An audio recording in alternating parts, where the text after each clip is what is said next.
Is it time for William to hold firm against Harry? Did King Charles help seal the UK's multi-billion-dollar deal with the US? Were Andrew and Fergie trying to improve their own reputation in a questionable way? And what was the extraordinary body language on show outside a royal funeral this week? We have another great show for you. Hello and welcome to Palace Confidential. I'm Jo Elvin and back to talk royal news. And as I say, there's a lot of it this week. We've got the Daily Mail's royal editor, Rebecca English, and the paper's diary editor, Richard Eden, with us today. Welcome to you both. Now, a reminder that if you want more great royal news and views, there are two things you can do. One is you can make sure that you subscribe to the Daily Mail Royals YouTube channel. Click that subscribe button for free to be notified whenever we put out a new show. And you can subscribe to the Palace Confidential newsletter. That's full of royal insights from your favourite royal experts, and it too is free. God, we're good to you. There's a QR code on screen now, which you can scan using your phone's camera. It's really that easy. And if you are watching on a phone, we'll put a link to that in the description below. Okay, so we'll kick this off with obviously the big talking point, that is the US state visit to Britain. President Trump and the First Lady were welcomed on Wednesday by the royals, first Prince William and Princess Catherine, and then by King Charles and Queen Camilla. The president was then treated to a carriage procession through the Windsor estate, accompanied by a sovereign's escort by the household cavalry. But notably, the route was lined by the armed forces and military bands rather than the public. Upon arrival at Windsor, King Charles and President Trump inspected the Guard of Honour together, and later that afternoon, Donald and Melania visited St George's Chapel for a tour and musical performance. They also privately laid a wreath at the tomb of Queen Elizabeth II. The Trumps were then joined by the King and Queen to watch a special Beating the Retreat ceremony with a spectacular flypast by the Red Arrows. That's the first time this has happened. And on Wednesday evening, the American president sat down for a magnificent state dinner at Windsor Castle with a long list of royals also in attendance. Obviously, we'll have more on that later. Today, President Trump formally bid farewell to Windsor and headed to Chequers to meet Prime Minister Keir Starmer. But the First Lady was lucky enough to stay behind to join the Princess of Wales at Frogmore Gardens to meet members of the Scouts Squirrels programme as they obtain their Go Wild badges. That is so cute. Now, luckily for us, you won't be surprised to know, Rebecca was there for this event, so she can tell us all about it. Rebecca, first, how was Catherine? Great form today, actually. I think that's been a real theme of the state visit, which I've been kind of beavering away working at Windsor the last couple of days, but to bring every kind of facet of it to Daily Mail readers. We have medicated Rebecca heavily today. Yeah. I'm also very windswept and very cold after standing outside at Frogmore House for about 4 hours this morning.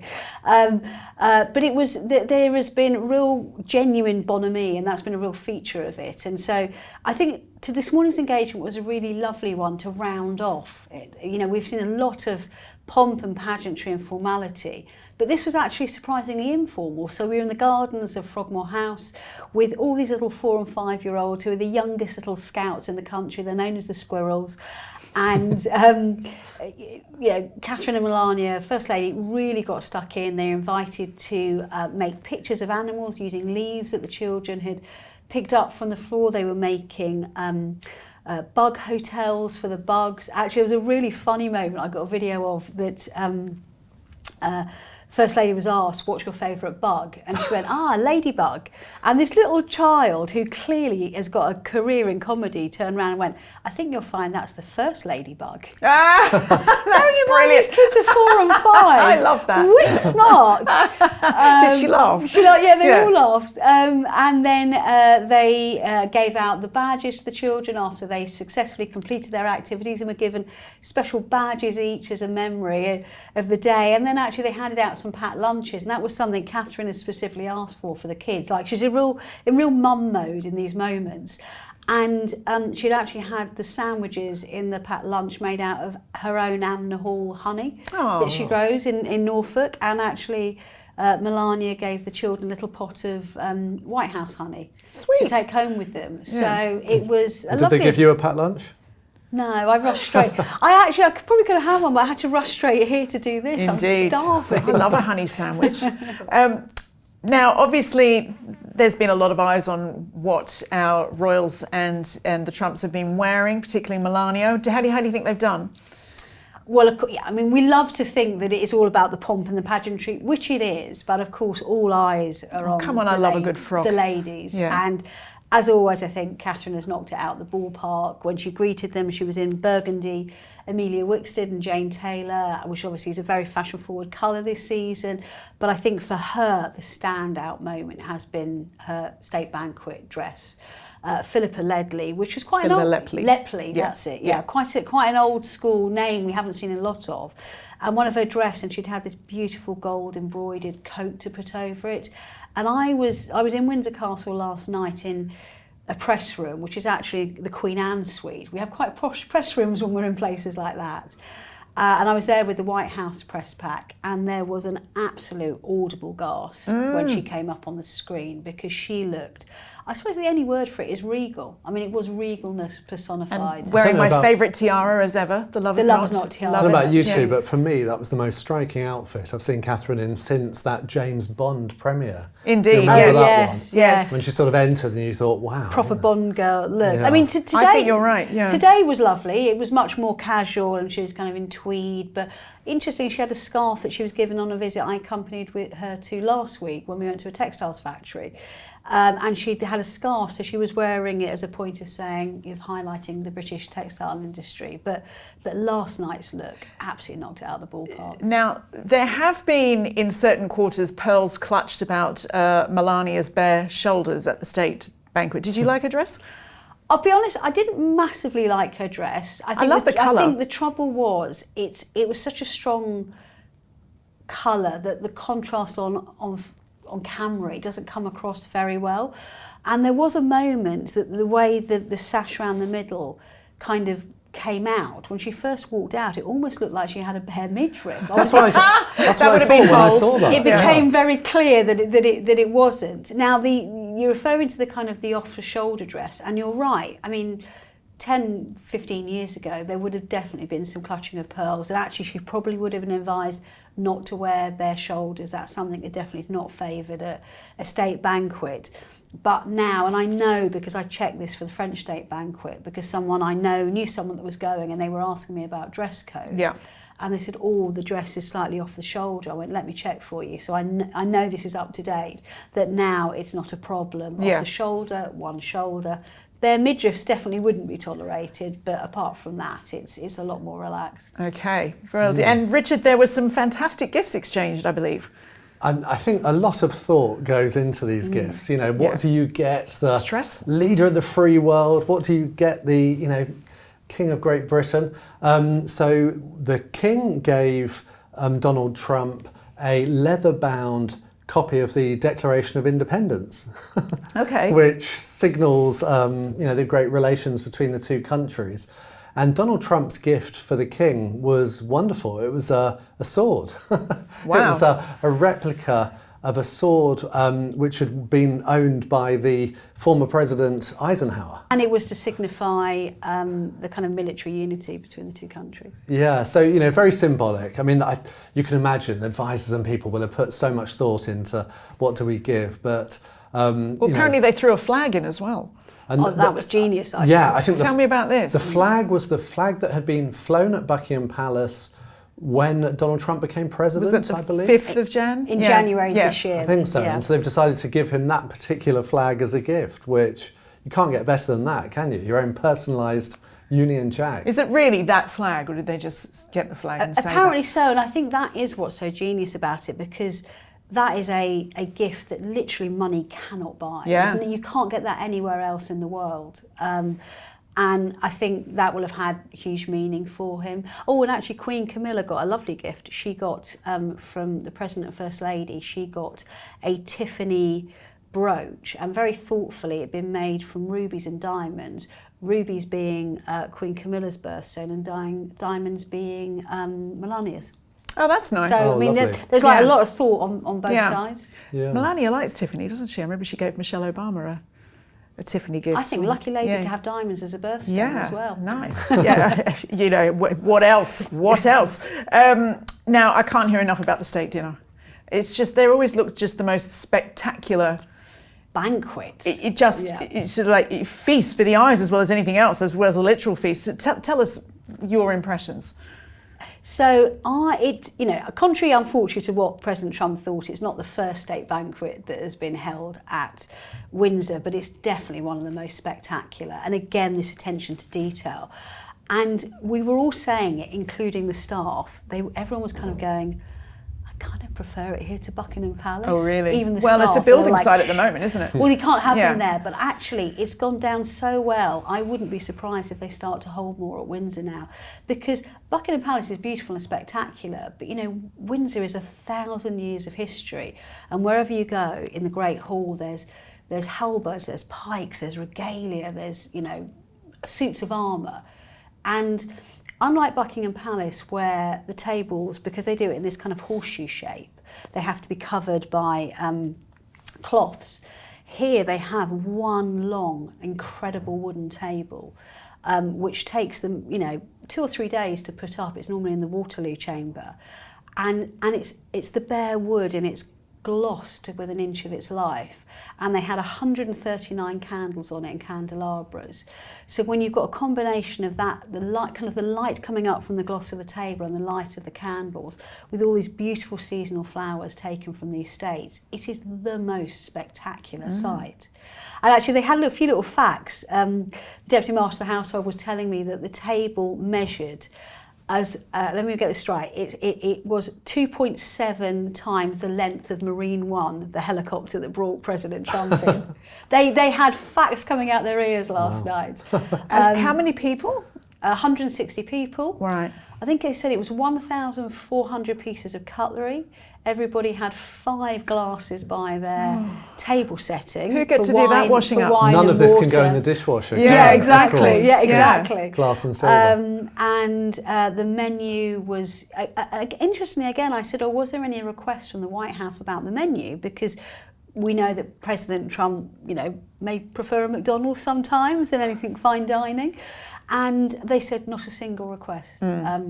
Whatever you'd like to serve us, we'll be very happy with. And again, they tried to take its seasonal food from the estate, and there was, things like chicken ballotine and this kind of Arctic bomb. I was surprised that it was 3 courses. I always imagined there'd be a lot more going on. It used to be about 5 courses, but they've kind of narrowed it down now. all that fuss going into the tables. You expect quite a few courses. Can you imagine me there, like, hang on a minute, where's the cheese? Where's the cheese course? Obviously they have fruit and things like that, but yeah, it's gone down from 5 to 3. But it was, again, I see these things quite a lot, but it's seeing it through the eyes of the other journalists, particularly the White House journalists that haven't seen this before. And, there was only one word, which is President Trump's own word, which was wow. I mean, it was so spectacular. And what did they feed you with in the press room? Sandwiches. Nice ones, I hope. Sandwiches and some of King Charles's organic elderflower drink. Oh, there you go. But it's nice to be fed. So I'm not complaining. Richard, in sort of like slightly less positive news, the King was said to be annoyed about what we might euphemistically call distractions ahead of the state visit. Yes, our viewers overseas might not be aware that there was a sort of major scandal in Britain in the lead up to the state visit, because our man in Washington, our ambassador, Peter Mandelson, Lord Mandelson, was a close friend of a dear friend of Jeffrey Epstein. Oh dear. The convicted sex offender. And emails had been released in the US that were very embarrassing, because they showed the extent of their friendship. And this continued after Epstein had been jailed for these sex offences. And so when these emails came out, British Prime Minister sacked Mandelson. But it's a big deal, because traditionally our man in Washington would be the one who sort of leads the state visit. He would be guiding the president, because he's someone who has got to know him quite well. And Donald Trump does know Peter Mandelson quite well, and I think likes him. So it was all very awkward, but clearly the Prime Minister felt he had no other option.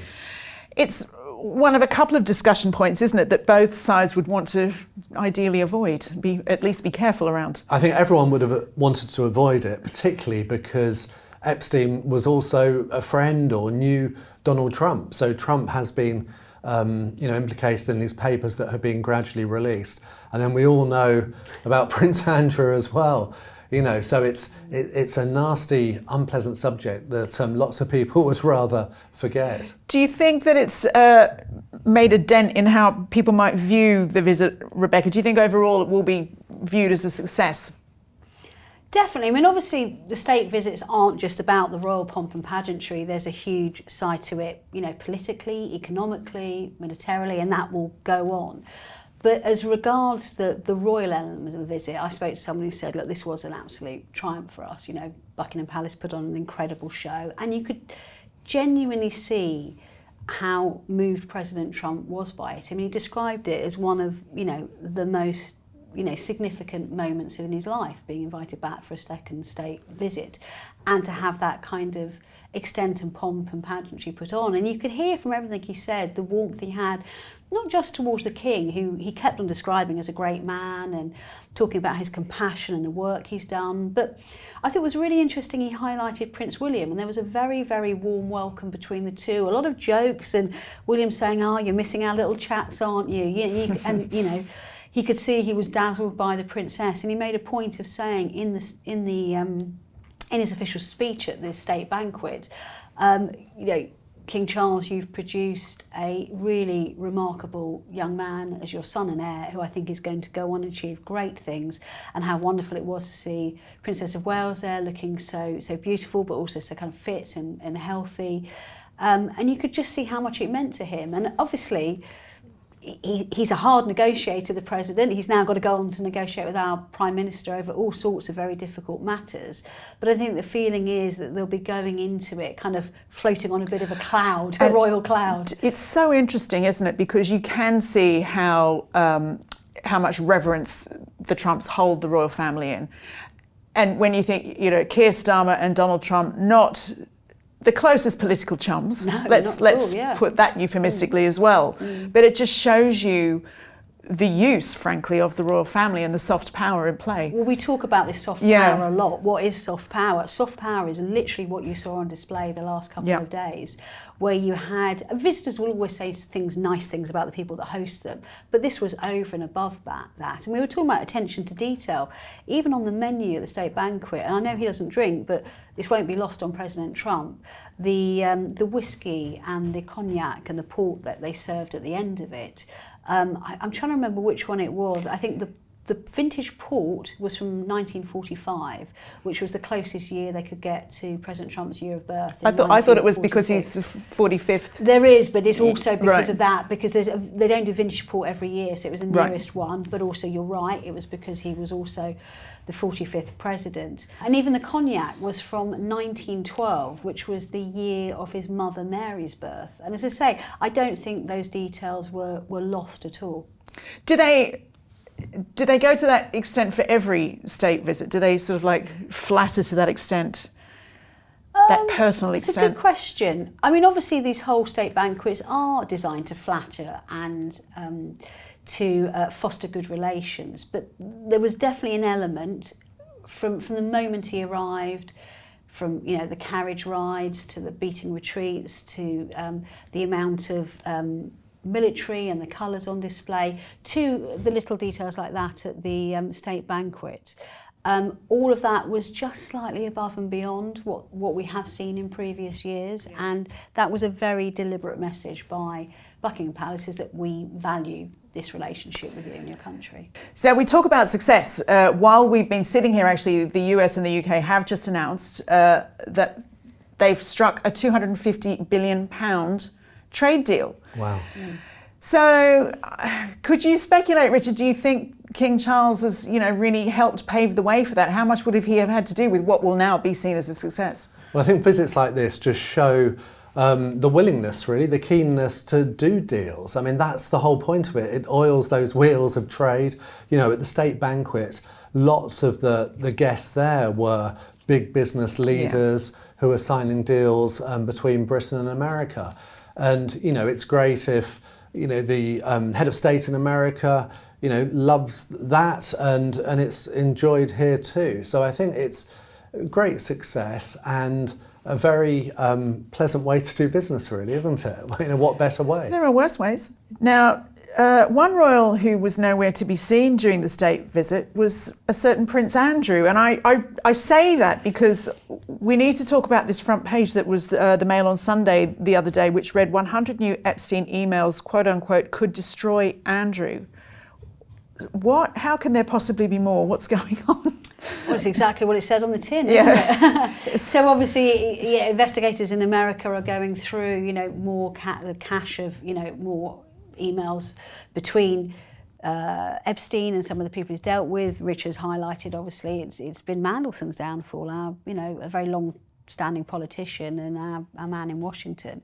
But the Mail on Sunday have discovered that there are potentially hundreds of emails between Prince Andrew and Jeffrey Epstein. And goodness knows, given some of the correspondences we've seen recently, what could be in there. I mean, it's fair. Look, it's fair to say they don't know yet, but the suggestion is being that this could be more trouble around the corner for Andrew, and therefore for the royal family. Great stuff. Great. It just never ends, does it? I mean, Richard, obviously we've talked about Peter Mandelson, British ambassador to the US, just been fired because of the connection to Jeffrey Epstein and those emails. So questions will inevitably be asked about why Andrew is seen at any royal events anymore. Yes, I mean, you mentioned that because obviously he was at the funeral of the Duchess of Kent. And we will talk about that in a minute, yeah. Right, yeah. And so he was prominent there. And the difficulty we have is it's a family, the royal family, as well as the institution. So he's been sort of banished from the formal role, he's given that all up, he has no official duties, but when it's family occasions, he might still be there. Or you have situations like last Christmas. You might remember that after some Epstein revelation, I can't even remember what it was at that point. It's hard to keep up. It is hard to keep up. That then it was suggested it might be better if he didn't join the rest of the royal family. So he actually spent Christmas Day, alone. The Chinese spy. It was the alleged Chinese spy. Oh my God, there's that as well. That seems like a lifetime ago, doesn't it? Yeah. Yeah, so to refresh our memories, that was a different cache of emails involving alleged Chinese spy. So it was suggested it might be better if he doesn't come. He spent Christmas instead with his ex-wife, Duchess of York. And, there's always something. So it does make it very hard. I'm very tired now. Anyway, but before we get to the comments, we did have some questions coming in asking why the president doesn't bow to the king when he's here. Rebecca, you'll have an answer. It's a really simple answer. He's a fellow head of state. So they are on equal footing. Great. Well, Richard, someone else was watching our live feed of the president arriving, saw all the deer in Windsor Great Park and asked if you were allowed to hunt them, which I must admit, I'm slightly disturbed that that's the first thing that you would wonder when you see all those gorgeous deer, but do you know? The royal family love hunting deer, or stalking as we call brought it. Me down now. And they're beautiful deer, different breeds. Prince Philip, when he was warden or great ranger of the park, he brought in a whole herd of red deer. And there's about 3 different types of deer. You can't sort of hunt them, you can't pay to go and stalk the deer, but they do cull them, is the word, every now and then to keep the numbers down. But when the royal family do stalk deer, that's at Balmoral in Scotland, not at Windsor. So not listening. The answer to that is no, you can't shoot the deer. Leave Bambi alone. Leave Bambi be. Well, let's move on to comments now. Mrs. Hercule Poirot, great name, was moved to write after we discussed Catherine, Duchess of Kent, who died this month. She says, "Thank you for the wonderful tribute to the Duchess of Kent. She was a lovely and elegant woman, the very definition of grace. Her devotion to quiet service and her love of her faith and her family is an example to us all." Here. So stick around, as later in the show, as mentioned, Rebecca will bring us an update from that funeral. To another commenter with a fictional detective for a username, Scooby-Doo 1969, wrote after we discussed Sophie, Duchess of Edinburgh's visit to Canada, "My sister and I attended Spruce Meadows. HRH Sophie was delightful and stunning." No surprises there. And to a comment from Palace Reacts, that's a new thing we're trying where our experts react quickly to royal stories. This week, Richard was looking at the uncanny similarities between Prince Harry and Meghan Markle and another royal couple, Princess Martha Louise and her shaman husband, Durek Verrett. Strawberry Fox writes, I'm Norwegian and I'm so sad and ashamed our beloved king and queen have to go through this. Martha and Durek signed a deal to not mention her connection to the royals in any business. They repeatedly break that deal, and this Netflix deal is the worst so far. They only care about money and fame. Our King Harald and Queen Sonja are both adored and loved in Norway. So naturally many dislike what ML and Durek are doing, and the dislike has nothing to do with his skin colour. Right, well, there were lots of comments about Richard Eden's suggestion last week that before Prince Harry could get any forgiveness, he should think about apologising first. AT writes, best episode yet. Honest, genuine and interesting discussion amongst the panel. Totally agree with Richard Eden. Repentance comes before forgiveness. Otherwise, what is there to forgive? And Janet Clare agrees, writing, I'm 100% with Richard Eden. You never hear this at home, do you, Richard? This is great. Harry is bad for the royal family, both short-term and long-term. And a Christian can forgive in their heart, but not forget and not interact. Harry needs to make a public apology to the royals and the citizens who he has also disrespected. Goodness, strong words there. Well, please do keep those comments coming in. We love to see them. Now, as I just mentioned, last week we covered the return of Prince Harry to the UK and his meeting with King Charles. He then went to Ukraine along with representatives of the UK government. Now, Rebecca, this sort of trip would have had to have been sanctioned ultimately by the King, wouldn't it? I'm not sure it would have to have been sanctioned. Okay. I think maybe that's a slightly strong choice of words.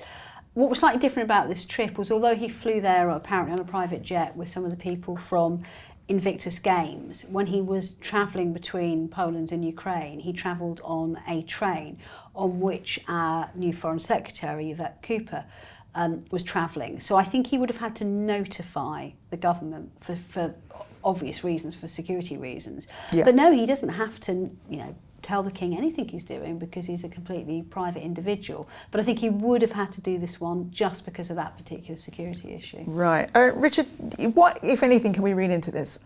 I have to say the fact that he was on this train with our new Foreign Secretary was very interesting, because Yvette Cooper was Home Secretary when Harry was suing the Home Office. You remember, over being stripped of his taxpayer-funded security.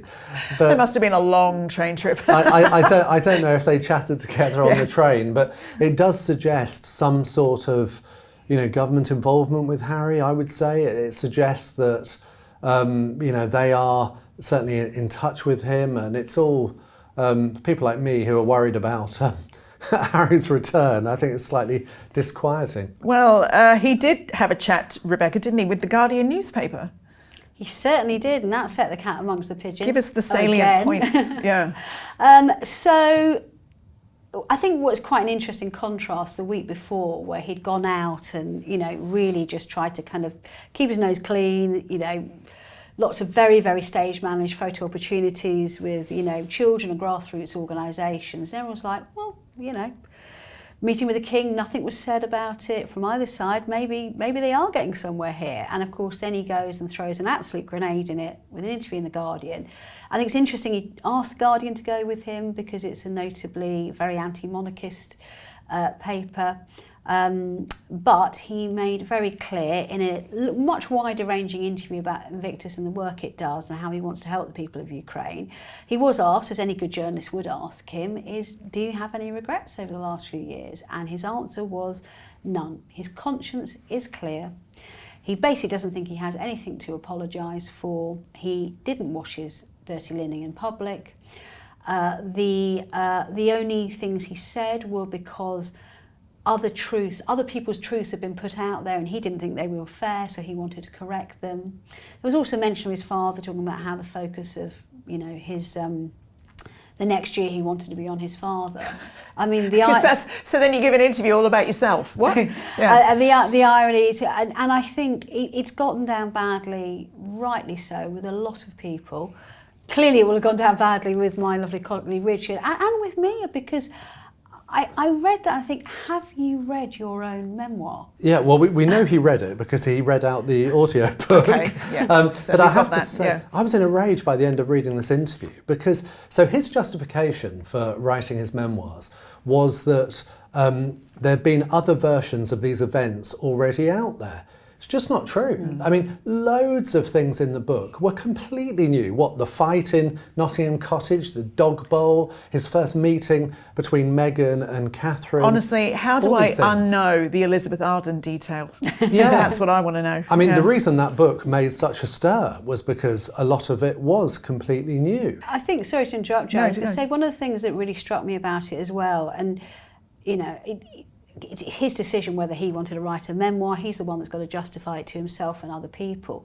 But I think one of the things that really struck me about that book was the level of spite and vitriol in it that didn't need to be in there. You can still tell your truths if that's what you want to do without doing them. But there was, you know, such nasty comments, such as, you know, the glee he took when he realised that William was losing his hair and he felt that his looks were fading, and because he was always seeing the heartthrob of the two brothers. And I just remember things like that, thinking, how on earth do you think you're going to be able to rekindle your relationship with your closest people when you've just been so thoroughly nasty about them? Yeah, and it wasn't written in any sense of, it wasn't sort of fun banter between the brothers or anything. It was just quite nasty. So, you know, what truth are you trying to turn over? You know, your brother has never said anything about the way you look or, you know, there was no need to say this, so why shoehorn it into that book? So I just think it just gives unfortunately a sense of that he's just really not regretful about anything that's happened over the years. And Richard's point absolutely stands, that if he's not going to be regretful or feel he's got anything to apologise for, how are they going to move forward? I really don't know. Indeed. And Richard, you've written your column for Mail Plus this week about Harry, and you suggest that he apparently might want to send his children to school in the UK. Yes, I should say that, again, this is fascinating. So Harry, while he was here last week, said to at least two friends, and I've spoke to one of them, that he wants to send the children, Prince Archie and Princess Lilibet, to school in Britain. Now, to be clear, that would probably be a bit later, probably be to boarding school. You know, Prince George, for example, probably go to boarding school next year. He's 12, so it would be that sort of age. But really interesting, and people didn't believe me. When this story came out, I was bombarded with quotes, people's comments, people saying, rubbish, you know, why would a friend of Harry talk to you? And also, why would Harry want to send his children to school in Britain? And that's a very good question, because he's been talking about how happy he is in America, how much he loves it. So you're thinking, why? Well, apparently he doesn't particularly like the schools in America.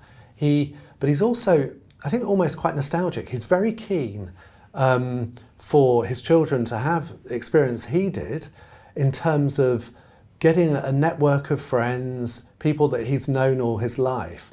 And also, interestingly, he really feels that his children are missing out on what their cousins, Prince George, Charlotte and Louis, have. So they're having, you know, they're all at school together, and they're developing that network. As we know, they're great friends with their cousins, such as Zara Tyndall's children. Interestingly, would it be Archie and Louis who are about the same age? Could they potentially end up at Eton together? Could be, yeah. You could have the children, and so I have to say, so I've written the column more about this. But the other thing is, I think it's because he, as he said in that Guardian interview, he wants to spend more time in Britain, and I think because we know that apparently Meghan's not very keen on the idea. She is not a great fan of boarding schools. Apparently she used the word barbaric. And yeah, she went to a lovely school in LA. She thinks there's nothing wrong with American schools. It's also, we know she's not a big fan of the UK, and we know the interview that she gave to Oprah where she claimed that her children would be papped every morning on the school run. So the conversations around that kitchen table might be quite interesting. Exactly. So he might have a bit of a battle on that front, but it's because Prince Harry thinks that, I think they may be living here. They'll be spending a lot more time here. And I have to say, there's talk about, you know, they might be back in a royal residence again. We know that King Charles basically evicted them from Frogmore Cottage, but remember, the big problem for Harry and Meghan in Britain is security. That's the thing that Harry feels strongly about. Security wasn't an issue last week because of Harry going to see his father. It was basically arranged that it was that royal security. So if they were to live again in a royal residence at Windsor or something, then again their security would be covered. Yeah, but I always get the impression that Meghan would have to be dragged back kicking and screaming. Yeah, I can't. Well, that's why it's so interesting. Yeah. But there's more to come on this story. Well, I was going to say, I mean, this morning I was down at Frogmore House and I actually drove right past the front gate of Frogmore Cottage. You take a route where you kind of go round one side of it and come round to the next to go into Frogmore House. And it's the closest I've ever been to it. It is massive, this place. Massive. Of course it is. Well, remember, it was several houses knocked into one. 5 cottages knocked into one. It's got huge big gates around. It is so private. And I actually asked the person I was with can members of the public walk around here? And they said, no, this is within the Ring of Steel, although Frogmore House, I think, is open for a limited period every summer as kind of part of charity fundraising stuff that members of the public can go around. But it's a blissful place to live, surrounded by kind of rolling green fields, not a member of the public in sight. I really can't see what they disliked about it so much. Well, moving on, that is fascinating. I'm sure we'll have more soon. But there was a report in the Daily Beast which suggested that tensions between William and Charles over this apparent welcoming back of Harry have heightened, in particular that he was risking a repeat of the problems over Prince Andrew. The journalist Tom Sykes quoted a friend of William's who said, William was right about Andrew and he is right about Harry. Charles is weak.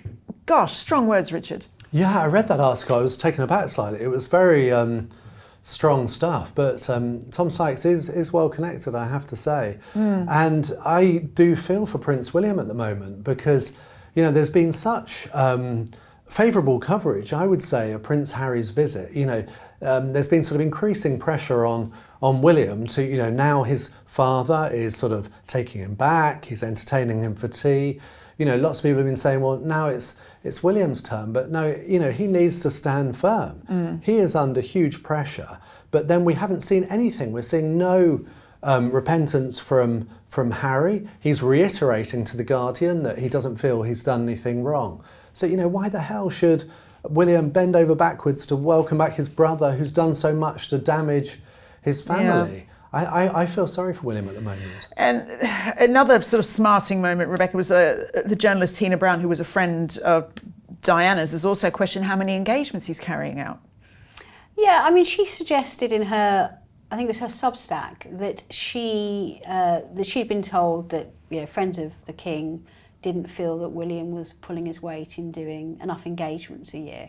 And actually that's something Kensington Palace have been really open about for quite a few years now. And because obviously every year we busily calculate how many engagements members of the royal family have done, and there's a league table in the Times newspaper at New Year, although we're told not to treat it as a league table. But we do expect some bang for our buck from members of the royal family in terms of the number of engagements they do.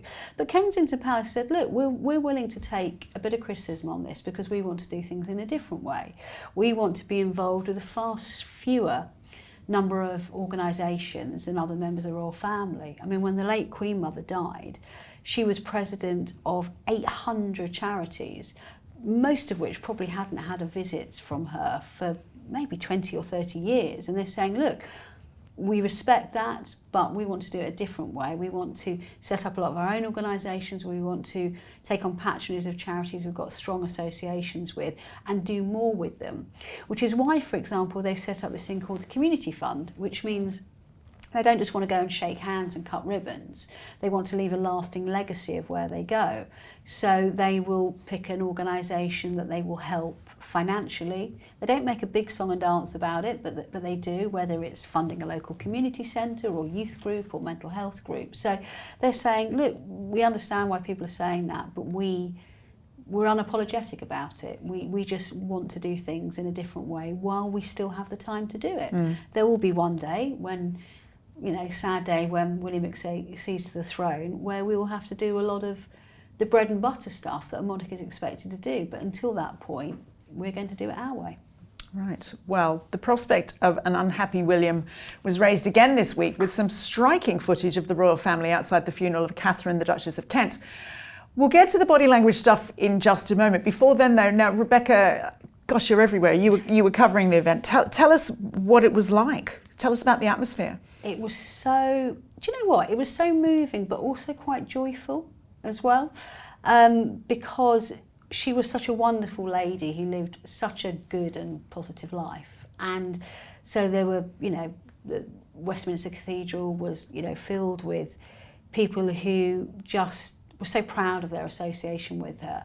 And as the Archbishop of Westminster came up to me and spoke to me afterwards, because obviously it was a Catholic funeral, Requiem Mass, a funeral service, which is the first time they've ever had a royal one at the cathedral in its history, and the first time I think in 300 years that a British monarch has attended one. And I think that's a sign of how, you know, such what high regard everyone held Catherine in. And he was kind of almost laughing as he was talking about it, which may sound inappropriate, but wasn't. He was saying, you know, I remember going on a pilgrimage to Lourdes with her, where she was helping in a hospital with some really sad cases and some terribly ill people. She was doing the mopping out. And afterwards we sat on the steps and had an ice cream and we chatted to the passers-by. And that was her in a nutshell. You know, very good and very kind and very diligent, but also very fun as well. And obviously it was one of the, I would say, the biggest gathering we've seen of the wider royal family since Queen Elizabeth II's funeral. So for royal watchers, it was fascinating as well. Oh yes. But I think as we will go on to discuss, you know, and I really don't want to take away from the importance of it being the Duchess of Kent's funeral. But the body language and the maybe others did. The watching on the outside, you know, when people were waiting outside after the funeral was fascinating. Well, to start that off, there was lots of comments about one particular piece of footage where some were claiming that William seemed to not want to talk to the king. Do you buy that? No, because there's another piece of footage about 2 seconds before that where they were chatting. And don't forget, it is. I'm sure we'll go into the Yorks in a minute. The Yorks aside, who were treating it almost like a cocktail party. You know, it was a funeral and people were kind of standing there, as you do, after these things, muttering things again, wasn't that a lovely, you know, service? They're not laughing and joking and chattering. And there was actually a particularly lovely moment where the king turned before he got into the State Bentley, and I captured it on video, said something to the Princess of Wales, and she big smile came over, gave him a kiss on the cheeks and curtsied. So I can see why people would have drawn that conclusion from that one single piece of footage, but there is so much more footage that makes up what was going on outside. But do you think, Richard, if William had any cause to be annoyed, it would have been justified? Yes, I think in the case of his uncle, Prince Andrew. Because, you know, we're at that difficult stage with Andrew where, yes, it's appropriate that he should be invited to a funeral of one of his relations. But I do wish the king had said to him beforehand, look, can you just stay inside while we're all outside? Because there he is at the front of the royal family, front and centre, clearly loving it. He seems to be sort of making the most of it, looking very cock-a-hoop and proud, and then there's sort of some laughter and... Well, let's look at that video now. We do have footage from where Prince William seemed not very keen at all to talk to his Uncle Andrew. Play that for you now.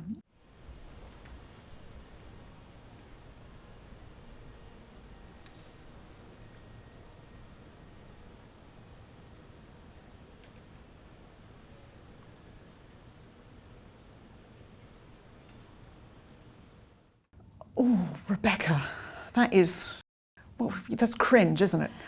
So as a journalist, although I'm at a funeral, I'm allowed to use my phone to record things. And at first we couldn't see the rest of the royal family because the Kents were there as the Duchess's coffin was very carefully laid in the royal hearse. And then they kind of moved away.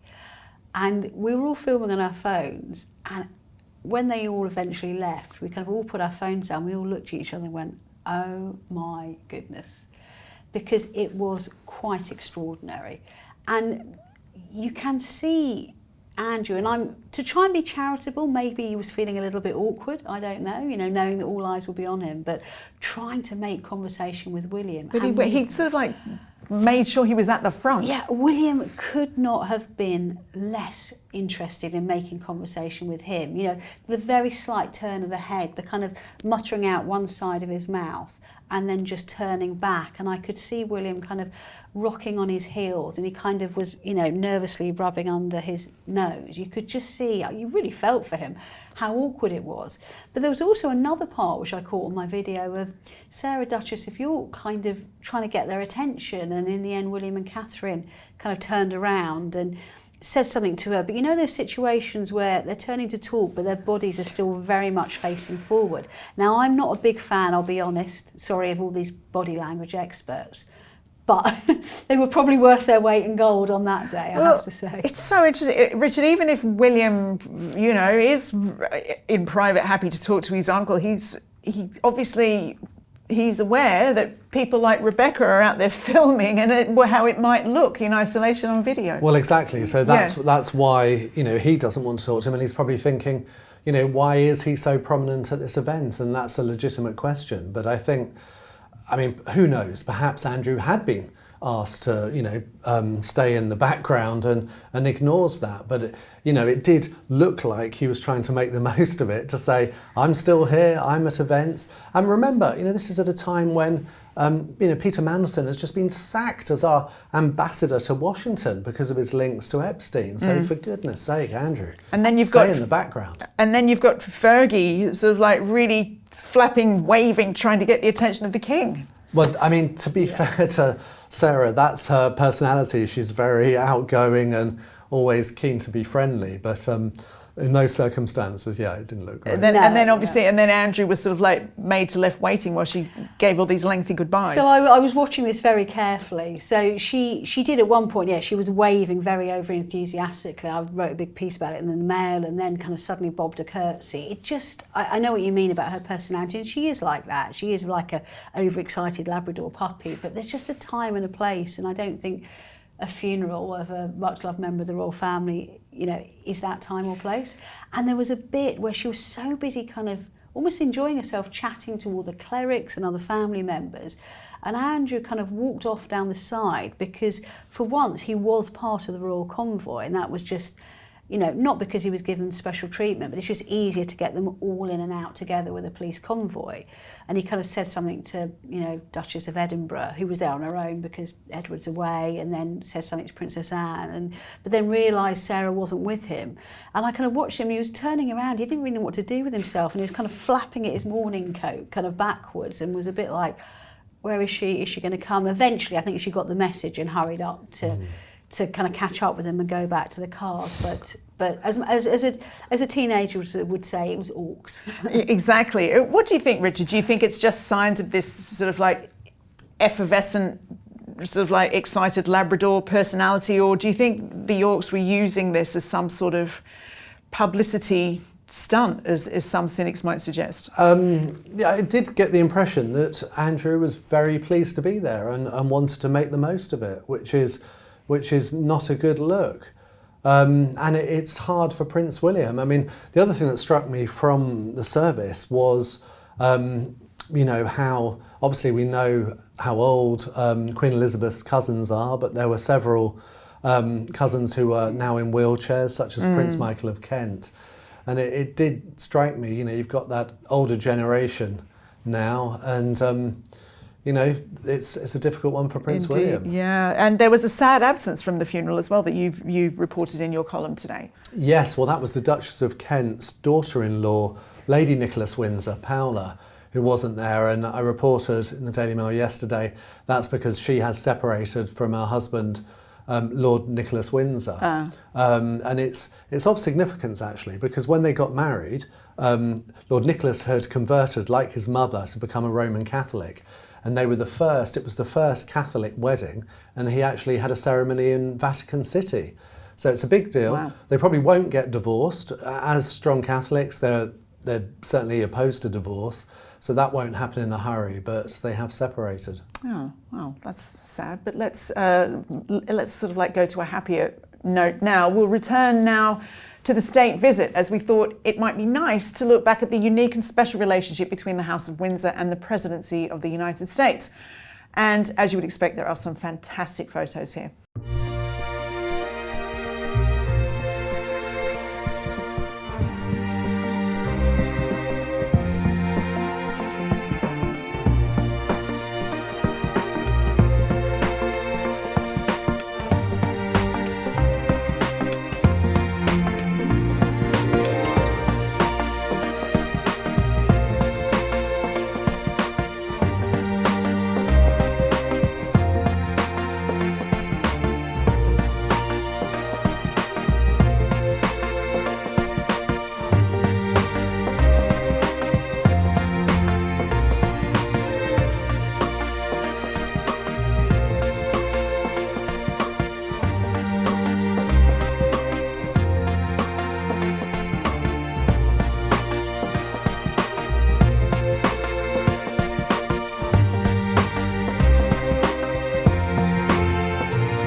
hope you enjoyed that trip down memory lane. Up next is our marathon episode where we look at the relationship between President Trump and the royal family this year. You can click here for that.